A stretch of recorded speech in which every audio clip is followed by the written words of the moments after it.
राम राम मोटियारो। आज एक बहुत ही रेयर चीज़ दिखाऊं थाने में। और पुरानो पुराना दुकानदार है बागन भी कौन लादा। मैं एक चीज़ बहुत बढ़िया चीज़ बचा के रख रखी है, दिखाऊं थाने। और सामने वो डब्बो है, डब्बे के माँ आ चीज़ है, देखो थाने दिखाऊंगा।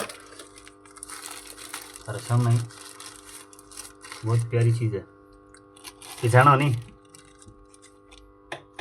किसो फोन है बता सके कोई। एकदम नयो फ्रेश फोन, आज भी बचा के रख रखियो। मैं मिलने को नहीं खटी मार्केट के में वो फोन में, एकदम बिल्कुल फ्रेश फोन रख रखियो, पेटी पैक। पुराना पुराना दुकानदार भाई हैं, बागन में आ चीज़ कोई मिलेगी। ऐसी चीज़ कहीं की बचा के रखना चाहिए। तो बताइए कि नीचे वो फ़ोन पड़ी हो तो नयो फ्रेश डब्बा पैक मेरे के नया। जय श्री राम।